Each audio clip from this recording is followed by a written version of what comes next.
کہ فاطمہ علیہ السلام نے چکی پیسنے کی تکلیف کی وجہ سے کہ ان کے مبارک ہاتھ کو صدمہ پہنچتا ہے تو نبی کریم صلی اللہ علیہ وسلم کی خدمت میں ایک خادم مانگنے کے لیے حاضر ہوئیں۔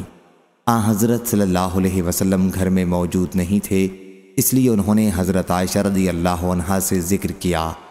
جب آپ تشریف لائے تو حضرت عائشہ رضی اللہ عنہا نے آپ سے اس کا ذکر کیا۔ حضرت علی رضی اللہ عنہ نے بیان کیا کہ پھر حضرت صلی اللہ علیہ وسلم ہمارے یہاں تشریف لائے۔ ہم اس وقت اپنے بستروں پر لیٹ چکے تھے۔ میں کھڑا ہونے لگا تو آپ نے فرمایا کہ کیا میں تم دونوں کو وہ چیز نہ بتا دوں جو تمہارے لیے خادم سے بھی بہتر ہو؟ جب تم اپنے بستر پر جانے لگو تو 33 مرتبہ اللہ اکبر کہو، 33 مرتبہ سبحان اللہ کہو اور 33 مرتبہ الحمدللہ کہو، یہ تمہارے لیے خادم سے بہتر ہے۔ اور شعبہ سے روایت ہے، ان سے خالد نے، ان سے ابن سیرین نے بیان کیا کہ سبحان اللہ 34 مرتبہ کہو۔ صحیح بخاری حدیث نمبر 6318۔